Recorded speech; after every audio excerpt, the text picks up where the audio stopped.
we want to do this morning for this final session, this is really aimed at our young women in the room who are aspiring to get to where these panelists were that were previously here. And so what we want to do is provide some insights to the advances that women have made in business.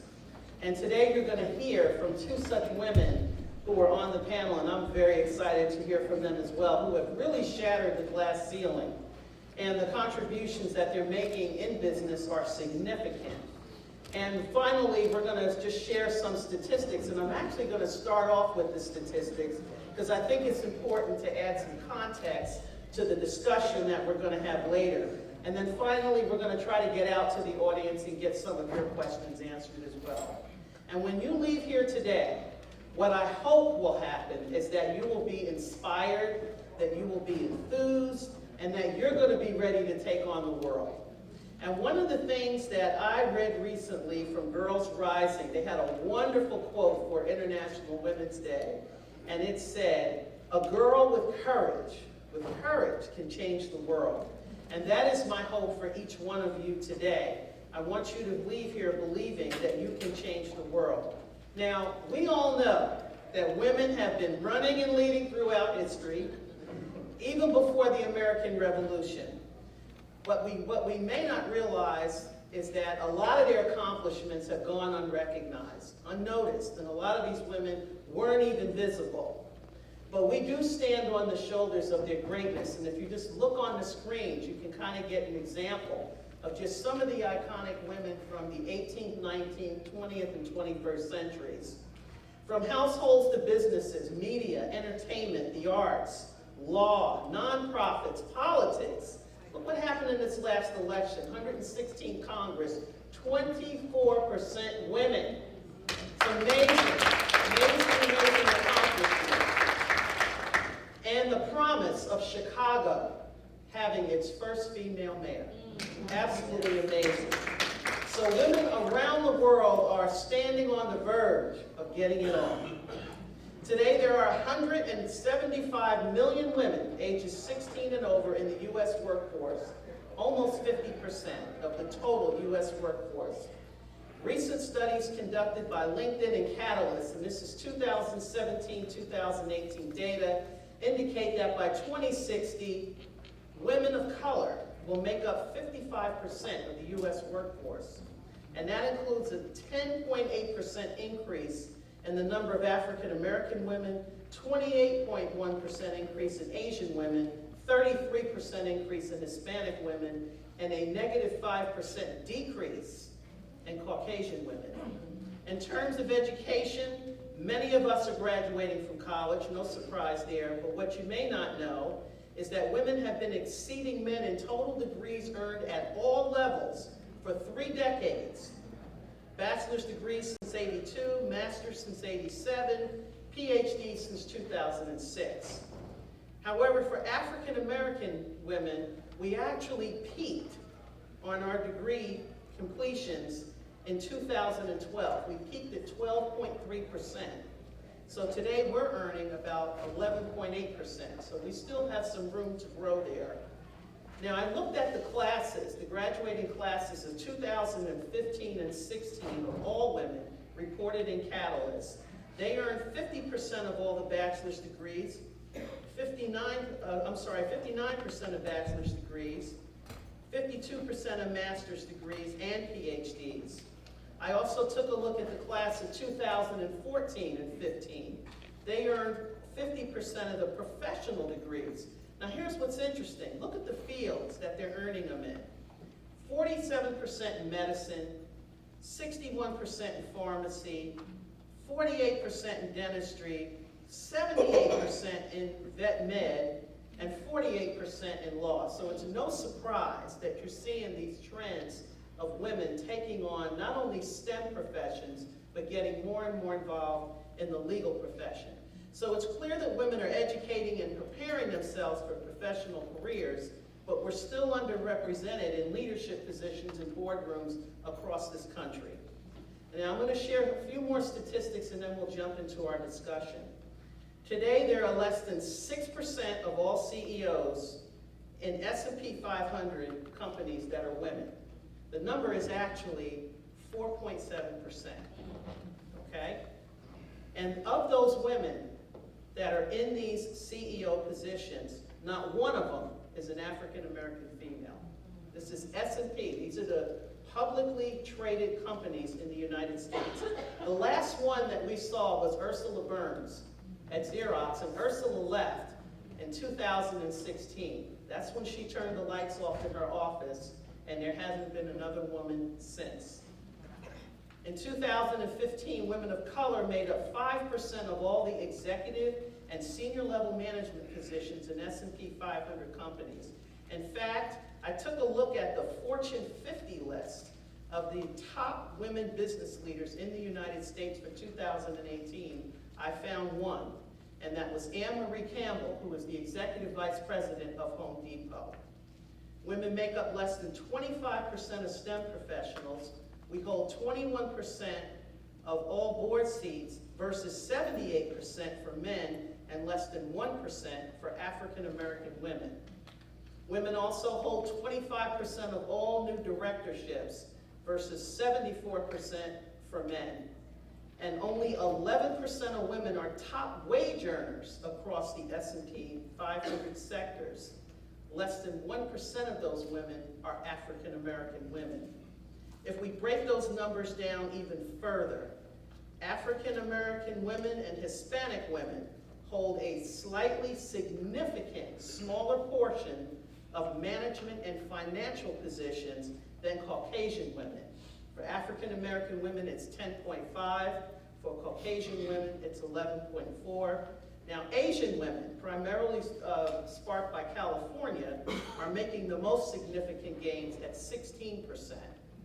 The significance of all of this is that African American women are unable to garner the wealth of their Caucasian and Asian counterparts. And why is that? That's because women in general, typically enter their leadership roles 10 to 15 years later than their male counterparts. So that reduces their wealth creation over their lifetime. So this is a significant problem for women in general. But for African American women, that wait can be even longer. And I can tell you that firsthand from my experience having spent the last 30 years in the corporate sector.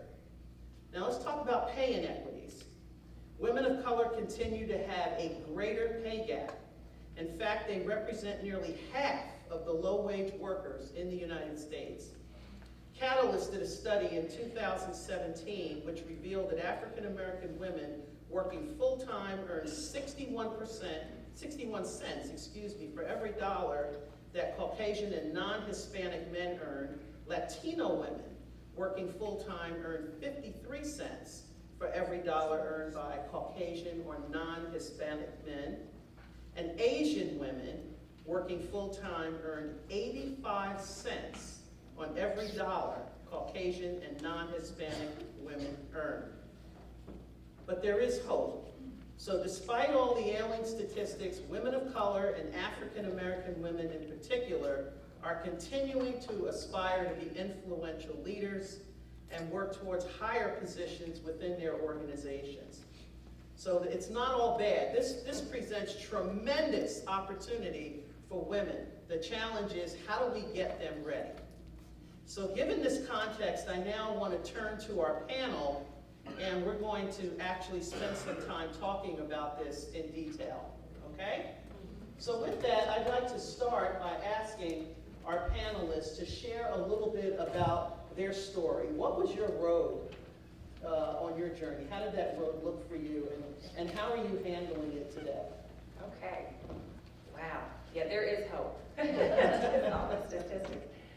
So, I'm just a quiet intro. I call myself an intro extrovert from St. Louis, small town in the Midwest. You guys have heard of St. Louis, probably, Michael Ferguson, but also hopefully for a lot of the great things about St. Louis.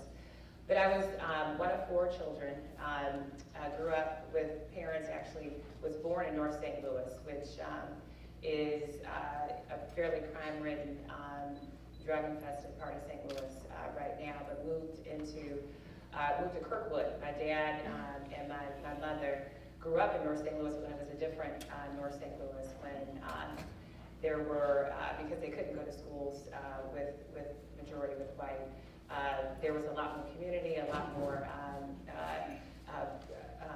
focus around education and just a much more healthy environment for them to grow up. And so, but when drugs kind of moved into the city, my dad said, I want to move my kids out there to Kirkwood, which is where I grew up. So it's interesting in that I was, a minority, grew up as a minority in Kirkwood, which was predominantly white. So, but my family, which many still live in North St. Louis, obviously, we're not. So my point is that I grew up in an environment where I had to navigate between, being a black woman in a white, really more affluent part of St. Louis, but not being affluent because we didn't have a lot of money. In fact, there was shame there for me because, I didn't have the Guess jeans, I didn't have the things that my white counterparts had. And so, but my mother did her best in trying to, sew us clothes that looked like, those that my white friends were wearing.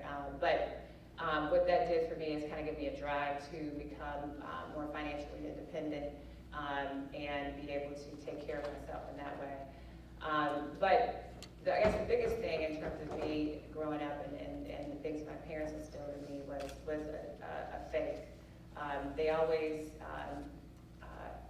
shared with me that anything was possible. God made us all special. He gave us all special talent and gifts, and it's now through your journey you need to find out what that is for you, but you can do anything. And so with that, I always wanted to be the best and felt like I could be the best because of that, and also felt like I was driven to do something that typical, what people would consider women or black women to do the opposite, to prove, to society, to myself, that you can't define a person by their exterior, because really we all have something very, very important to give to the world, every single one of us. So anyway, I graduated from public school, Kirkwood High School. I had an aunt who was a role model. She was the first black woman IT manager at the post office. I had a long lineage of postal people. My dad was a mail carrier. And having her in front of me, I knew that I didn't think there was nothing that I could do that. I could be a business person, I could be in IT. And so when I got into business school at the University of Kansas, or I decided to get into business school at the University of Kansas as a result of her and the impression she made on me, she left on me. So I went to KU, then got graduated, did kind of the traditional work 2 years, and then get your master's, and I went back and got my master's at St. Louis University.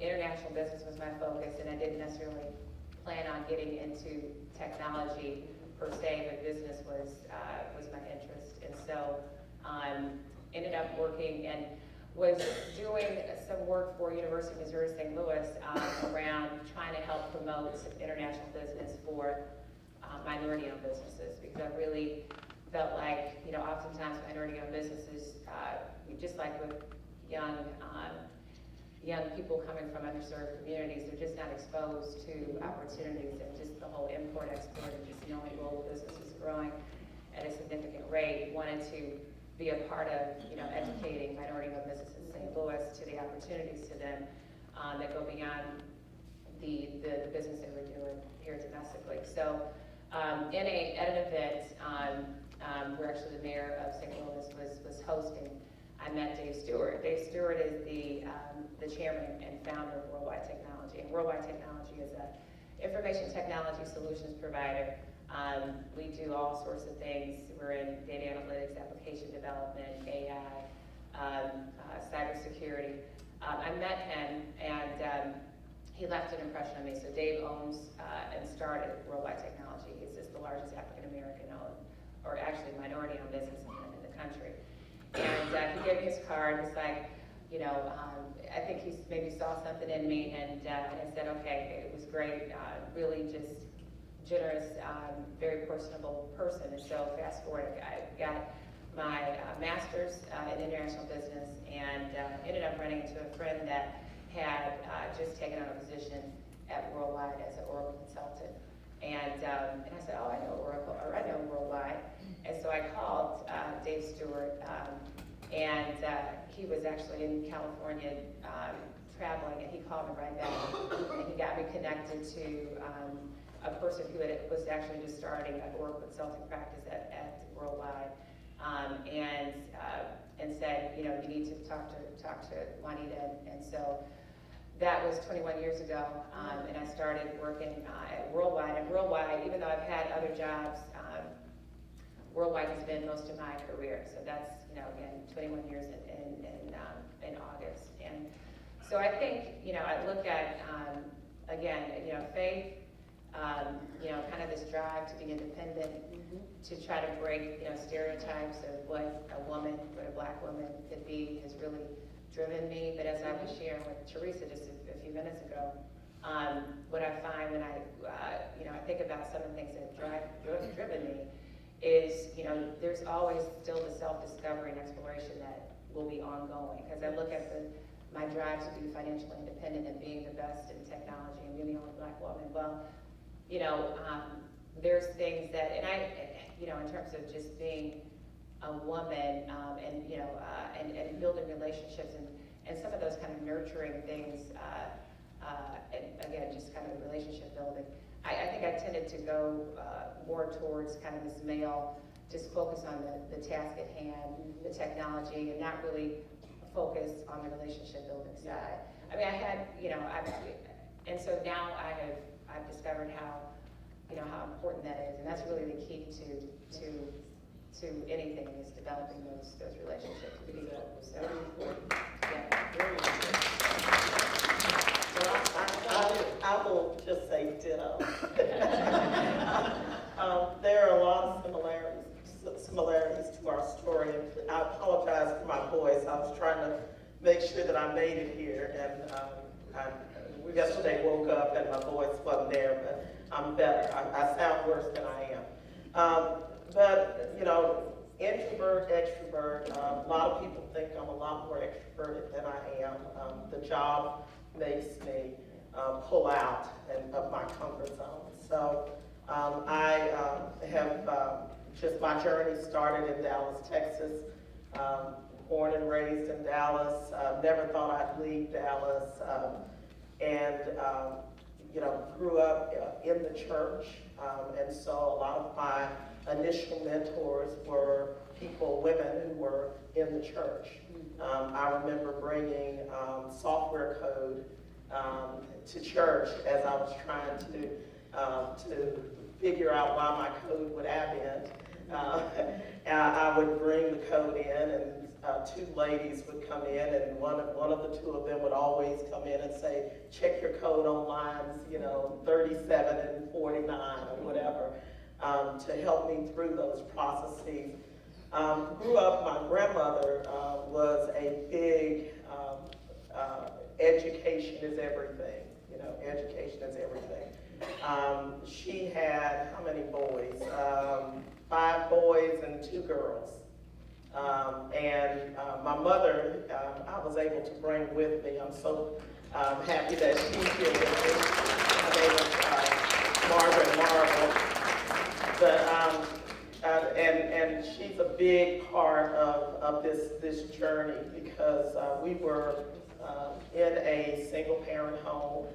And so, and I don't know about anybody else, but I think that, you know, having to be the mother and the father in the home doesn't give you a lot of wiggle room. So it was no, and no meant no.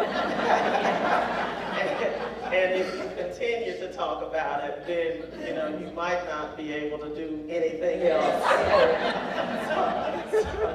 So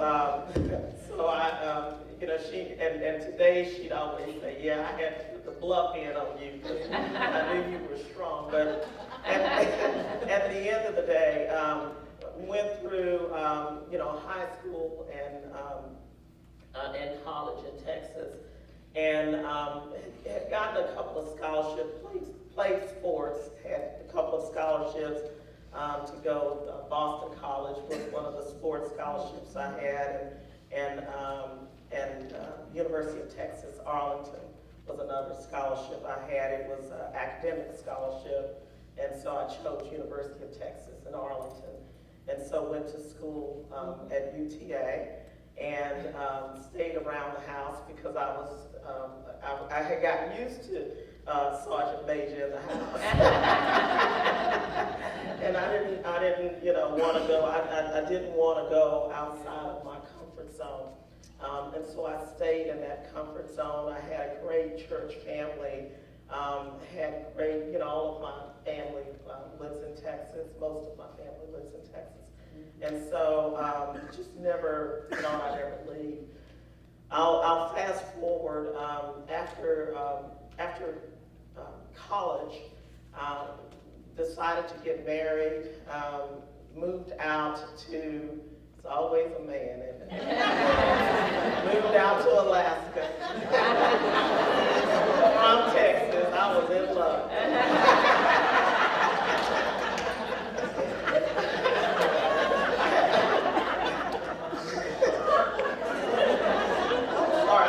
Make sure that this is all, condensed. But anyway, moved out to Alaska and married my husband, who went to University of Texas, Arlington as well. We're still married today. He puts up with me, I put up with him. It's a good marriage. Don't tell him I said that. But so anyway, he moved back, his duty station was changed from Fort Wainwright, Alaska to Georgia, Fort Benning, Georgia. And that's really what brought me to Columbus, Georgia, is my husband. Isn't that how God works? Because again, I was never leaving Texas. I had a nice little network of people. And so I get put in Columbus, Georgia. I was working for AT&T Universal Card initially, and had done a lot of work there from a technology side. I was their system program operator, and then moved into other positions. Aflac recruited me from AT&T Universal Card. I moved over to Aflac, started with Aflac in one of their service areas. After 6 months, there's never been a problem that I didn't just fall in love with. I fall in love with problems, and I love coming up with solutions to problems. I believe that my superpower is one of just building a bridge. There are people who can see the problem, there are people who can't. I build a bridge so that everybody can see the problem, and let's now work together on trying to resolve the problems. And so that's what I did with my first position at Aflac. After 6 months or so, they gave me additional territory. 6 months after that, I was over the Client Services Organization. 6 months after that, they asked me to move over in sales and marketing. 6 months after that, it was literally that quick, where they said, we need you to help fix the operations side. And so I was putting together proposals for $75 million to upgrade our technology, and I'm still doing that today as president of the organization. So it's been a great journey for me. The one thing that I look back on is, I see today where I am, and I don't quite know how I did everything I did to get there. I have 2 children. They're 26 and 24. And yes, I look young. I'm waiting on y'all to but I'm old. But anyway.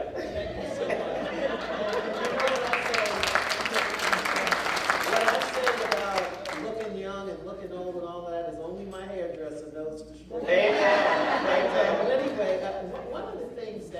panelists talked about was this idea of having champions, who are speaking up for you in the room. I look at that as sponsorship. Who's in the room where the decisions are being made? Who's speaking up for you? And also, what role did mentoring play for you, for either one of you? Either one of you can answer that question. Well, I'll just say mentoring is everything. Champions are everything. I think about a champion as not just people in position, Right. but people who are, working in our call centers, people who are, helping in the dining areas. There are people who become your champions, or people who are talking against you, no matter where you are. So, I start with the premise of let's just treat everybody right. Let's give everybody the opportunity to do what they aspire to do. And then you tend to build champions all around you, quite frankly, because I definitely have not gotten here by myself. I have not done that. I've had a lot of great people along the way who have been willing to tell me, let me tell you what you said and how people took that. Yes. Hold the mirror up Yes. to me and say, you think you said so-and-so, but no, there's some people who are pissed off at you. And I'm having to go back and kind of correct some things that I've done in the past. Those people would normally, if they're not your champion, they don't care. They're gonna stand back and let me fall off the cliff. And so I had a lot of people helping me to be the best that I could be. Now, as to mentoring, my mother was my first mentor. She literally continued to, I would say, I want to be, this. And she'd say, aim higher, baby. baby, aim higher. And but she would always push me to do more or be more than I even thought that I could be. And really, again, starting with the nucleus of being a good person. Just, if you're a good person and you surround yourself with good people and you have a great vision for where you want to go, just stay on that path and don't allow all of the noise to get in the way. I think about it like you run in track, and you know how, some people run and they're looking behind them. You look behind you, you slow down. You just slow down. Just keep going forward, because there's a tremendous amount of noise, especially in corporate America. And if you take your eye off of where you're trying to go, people will have you over on their agenda in a heartbeat. You stay on your agenda and run your race. My next question I wrote specifically for Juanita, and I gave Juanita a heads up that I was going to ask this question. Juanita, if I could so indulge, Juanita has 4 children under the age of 13. So for all you young women out there who are saying, I'm going to delay having kids because I don't know if I can make it in my career and all of that, here's a living testimony. So I'm going to ask you, Juanita, how do you balance it all? Because you are incredibly busy. In fact, you've been traveling all week. Yeah. And you made time to come here. So share with them how you're doing this. It's not balance. That's one thing I say. It's integrating, because there's never, ever a balance. And just knowing, I always have to remind myself of my priorities, my faith, my family. I love the work that I do. I love the company tremendously. But it's like whenever I get off track and my ambition starts to take over because there's so much opportunity, it's okay, God. It's you got to get me back focused. So for me, I've benefited in that. I worked at Worldwide for 10 years before kids. I have BK and PK, So I poured in a lot of time into Worldwide, those first 10 years. So I was consulting, I was traveling, I was learning so much, about the business, about technology, and so I was able to. That has helped me today as a mom in terms of just being able to be decisive about things that we're working on, because I've had the experience and exposure, to have a network of people internally that I can rely on. And so I say all that to say that, you know, I've been able to make changes at work, and do things and still make an impact, but which allows me though to be a mom, to be a room mom, to spend time, you know, with them, coach, you know, love volleyball, sports, that's my sport, and to coach my girls in volleyball. And so, you know, it's with technology, the beauty of it is allowed us to have flexibility, you know, in terms of, you know, you don't always have to be physically in the office. I work a lot at night, you know, so it's you know, I get the kids off to school. I have to mention my husband. Gotta mention him because he's so key to the success, because he shares absolutely the load and is very involved. He loves to cook, thank goodness. So he actually cooks Monday through Friday. I'm supposed to be cooking on the weekends, but that don't always happen. But so he is very involved. So he takes the kids Tuesday, Wednesday, Thursday to school, and I do Monday, Fridays. And so absolutely, you know, he's a key part of how we make it work. But you know, the flexibility is I come in. There's days I actually work from home on Monday, and I try to on Fridays, because being in the office, you know, it's meeting on meetings, and you want to be there for your employees and the team and the people you're working with. So you can't get anything done. My email is up the game. So Mondays is my quiet time at home, but I can, you know, get the kids off to school. You know, I can throw in some laundry if I need to. I can, you know, I'm still working and busy, but it allows me to do things that I want to do, I need to do as a mom, as a wife. And so for me, it's just been integrating and then also just accepting, because I was, you know, and I still am very ambitious in terms of, you know, focus on making an impact. And I love, you know, with Worldwide, we've been in business 29 years. We called it, you know, Dave Stewart was a visionary calling us Worldwide when we were not hardly worldwide. We should have been called Golden Parkway, because that's where we were located. We're not worldwide. But, you know, 29 years, yes, the vision, 29 years later, you know, we are. We've got, you know, over a dozen entities across the globe. And so for me, and I studied international business, and my ambition kicks in. Right? Exactly. But it's again, back to the priorities, and technology has helped, but always knowing that right now, I can't take those, and I choose not to take those international project opportunities, but the kids, even though my bonus baby, she's 3.5, so it just seems so far away, but they will get older, and there will be seasons for me to be able to pursue some of the things that I'm choosing, you know, not to do now. Thank you for that. So, ladies, marry well. Yeah. I heard that theme in all three of the discussions this morning. Okay, marry well. So, back to both of you now. Either one of you can take this question. Oftentimes, if not always, you may be the only person in the room that is African American, and you may also be the only woman. How do you handle that? How do you get your ideas to the table? How do you get people to take you seriously? And how do you ensure that you're going to keep that seat at the table? How do you do that? Well, so you're absolutely right. When we go to Wall Street to talk about our earnings, I'm usually the only African American woman in the room. Most of the time, the only woman. When I go out to our field force, which our leadership, field leadership, tremendous folks, but probably 90% white male. So the only time that I'm really in a diverse environment is when I'm at my headquarters, because our CEO is very big on having diversity at his table.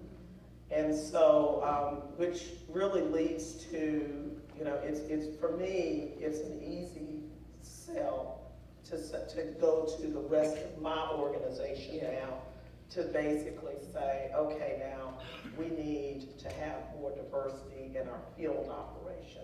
Now, I can't reach out to Wall Street and say the same thing, but what I can do is, you ask about how do I get their attention, I perform. We were talking about this earlier because one of the things that I like, I saw that I was going to be on a panel with Juanita, and I was like, worldwide, what do they do?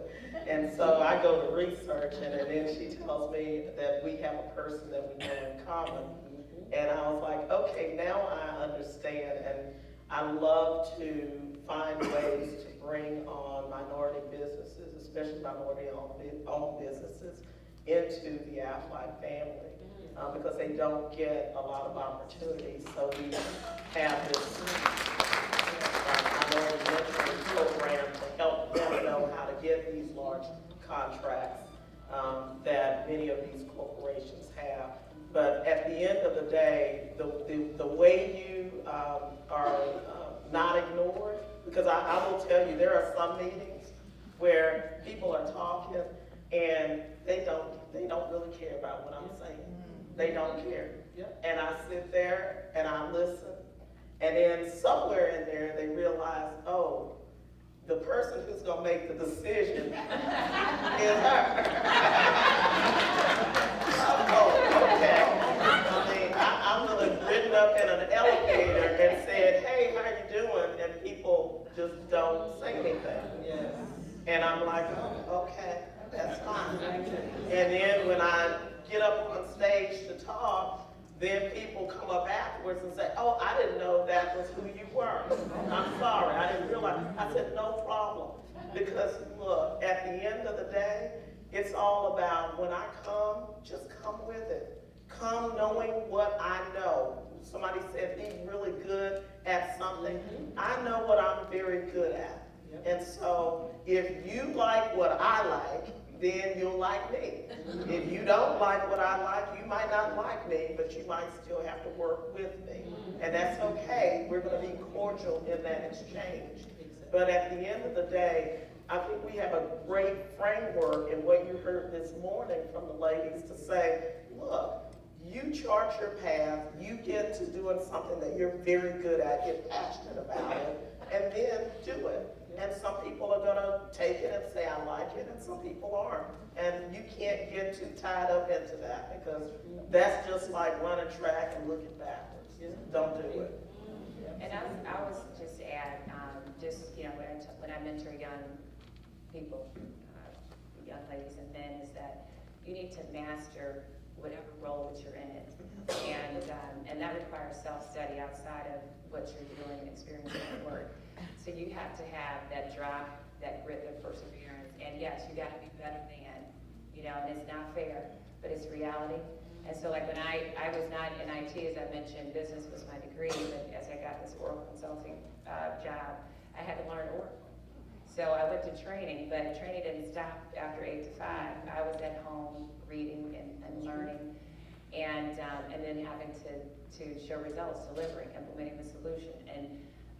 And so I work alongside mostly white men doing it, but I gained respect from them just in terms of just understanding, my role and what I was responsible for doing. So I think, and also just in business, like knowing the numbers is so key. The metrics that you talk about, the data, that's so important. So understanding whatever you're in, the mission of your company, and then but taking it down the notch to understand the go-to-market strategy, and then the financials, and again, just know your business, know your numbers. If you're in technology, know that. Whatever it is you're in, marketing, study, and I think that has gained me respect, where people will listen. They don't always listen. That's the baseline. You gotta do that. And I think Dr. Yancey said it best, about doing your homework. It's really important that you do your homework in order for people to take you seriously. Let's talk about this pay gap, right? So I rattled off a few statistics about the pay inequities, and we know that they're going to be there for some time. But what is your company doing to help close this pay gap for women in general and then in particular, African American women, because we all know that they get target dollars and things of that sort to help close this gap. But if either one of you could share what your company is doing to help close the pay equity gap for women. Well, I'll start out. You know, let's first just say, women in general don't ask. That just blows me away, because when I'm in my office and somebody's on my calendar and it's a guy coming in, it's one of two things. Yeah, right. But they don't have an issue. Men have no issue with asking for money, and they have no issue of just, you know, understanding their worth. Yeah. And that's not a bad thing. It's just a thing. One of the things that we do, and we started doing this some years ago, I can't take credit because, again, our CEO is very forward-thinking. And we basically review the salaries of all of our leaders in the organization, and then we review the salaries of all of the employees. And you have to force equity. You can't just, it's not just going to happen. Yes. You have to force equity. And so my compensation, as well as the compensation of my peers, is reviewed against the market, and it's reviewed against my peers by our board of directors and a compensation committee. Very good. And we take that framework and we utilize that from an HR perspective in all areas of the organization to try and make sure that we do have pay equity. Thank you. Now, both of you are doing very well in your careers. They're male dominated at the level that both of you are at. Who are you pulling, reaching down and pulling up with you? Who are you mentoring? Well, let me let you answer Okay. that. Go ahead. Okay. So that is a personal passion for me and for Worldwide in general. So we are investing a lot in the next generation, just in terms of technology. You guys have heard, you know, it's underrepresented in terms of women, people of color, and so in order for Worldwide to continue to grow and thrive, we got to change that. And in order to change it, we have to be part of that solution, you know, and try to be a big part of it. So we've aligned with a lot of organizations nationally that are going in and working with underserved high schools. For instance, the National Academy Foundation that goes in and helps underserved high schools look at not just getting kids ready for college, but career. So exposing them to different industries, providing mentorship, providing scholarship, providing internships. Also there's kids, you know, that don't take the traditional path, may not have a high school diploma, providing opportunity for them to learn and trade technology specifically. And then, you know, so providing internships, you know, for those students and mentorship. So as a company, we have really invested a lot in, you know, building strategy around how can we increase the pipeline of diverse talent. And a big piece of that is the mentorship piece. So, you know, I've got a small team that is, their whole purpose is to try to get mobilized, mentors, volunteers that will go and spend time in the schools with these students that I'm talking about. Because that is, to me, education is the key, but as we've talked about, it's those people that care. They're going to, you know, walk hand in hand with you throughout your journey, because especially for the kids that I'm talking about and underserved. And again, I didn't grow up with a lot of money by any means. I just had parents that cared and that kind of thing. But there's a lot that they don't know, right? About, you know, if they're fortunate enough to go to college, then how to navigate that. So it's not even just getting them to a point where they, you know, get to college, it's supporting them once they get there. And then even beyond that, you've got a career. Now, how do you navigate the politics of that? Being a black man, a black woman, working in a major corporation, and dealing with the things that we talked about. So we are continuing to formulate that strategy in terms of how do we help along that whole life cycle of a child to ensure success. Personally, I have, you know, quite a few mentees myself. I got 3, my girls, right? I always have to remember, like, okay, you gotta get it right with them first, okay? So you want to do all this mentoring, like, you only have so much time. So But I personally spend time with women inside of Worldwide. I'm involved in a lot of mentorship programs. I'm involved in some of these organizations I talked about, mentoring these young men and women, primarily women, that are, just exposing them to something that they haven't seen before. So that is critical, and that is, we talked to Dave Stewart too, that is where he's investing his time. Yeah. That's his legacy he wants to leave. And thankfully, we need more, people of color who have the resources, in addition to money. Money is important, but equally as important as that time. So. Well, I want to shout out both of their companies because I'm part of one of the largest STEM conferences in the world, and that is the Black Engineer of the Year and Women of Color, which Juanita and I both share, and both of their companies invest very heavily in that, and that really is all about education, exposure, and job opportunities for women of color who are in these various technical fields.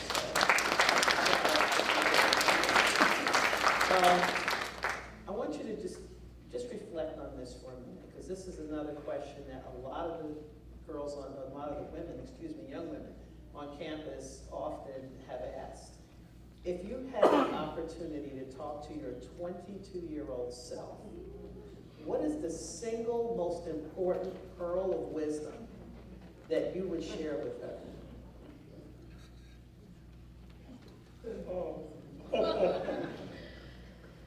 I think the thing that I most, I think I wish I had known earlier is how important it is to find your voice. I think I went through a period of time where I was very much not sure of myself. What other people said meant a lot more to me than what I thought, of my own, ability and my skills. And the thing that I most think of when I was, my 22-year-old self is really just taking the noise out of everything.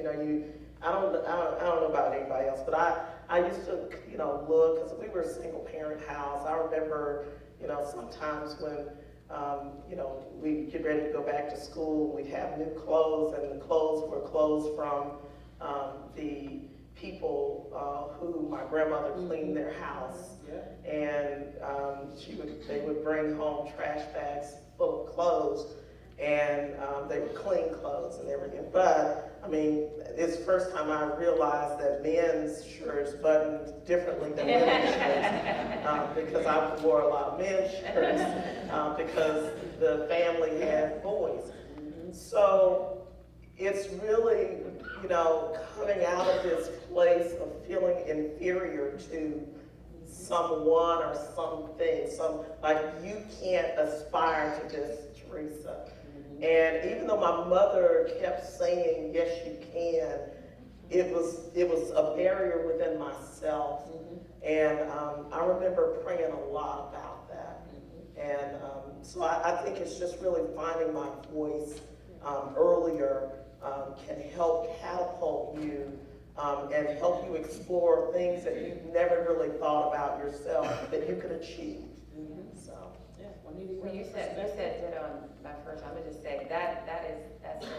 Because if you do that at a young age to understand what your gifts are, then you know your value. Yes. And it goes back to the pay equity question and all that. All of that's connected. So I agree 100% with that. And then, just don't take things so seriously either. Enjoy life. Because I was in That's touch. true. Like, I was very into Yeah. Exactly. Just give yourself a break and enjoy life.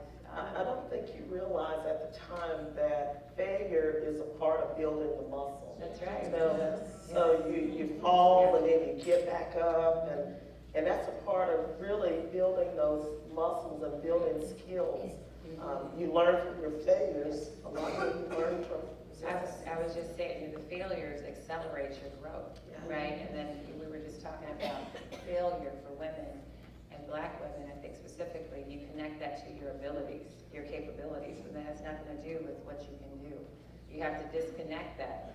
You fail something, it's because of lack of effort or something you didn't know, but it's not about who you are and what you're able to do. And I think that's the other piece that sometimes we get confused, and then we end up just quitting because we don't feel like we can do it when we can't. That's very true. Well, I'm gonna make this my last question, Kelly. Okay, and either one of you can answer it, but it's certainly one that I had to pay a lot of attention to when I was in the corporate world. And it's about politics, business politics. How do you navigate the political waters within your company? Because they run deep the higher you go. So either one of you can answer that, because it is difficult. You know, I don't have a good answer other than I will say, you know, the culture of our company is so special and helps really, you know, politics absolutely has a worldwide technology, but it minimizes that because, you know, starting from Dave Stewart, the chairman, founder, to our CEO, Jim Kavanaugh, you know, we have these values called the PATH: trust, honesty, integrity, humility, passion, work ethic, all these things that it's not just a poster, it's real. We fire people, you don't have it. When we recruit, you talk to everybody and your mother, and their mother is that worldwide, because we want to ensure that those character traits or values are there. And then when it doesn't happen, because that's, you know, absolutely, again, we have politics and issues, we got to call people to the carpet, we got to hold each other accountable. Yes. And so I really feel like, you know, within worldwide, beyond, outside of worldwide, we can talk a whole lot about the other politics, but fortunately, you know, that's, it's kind of not, it's still there, but it's not to the degree that it could be, because that's the values of the people that work there. It helps keep that noise out, you know, so that's, I'll say about that, but yeah, that's I think what you said about finding a really good company that has a great culture.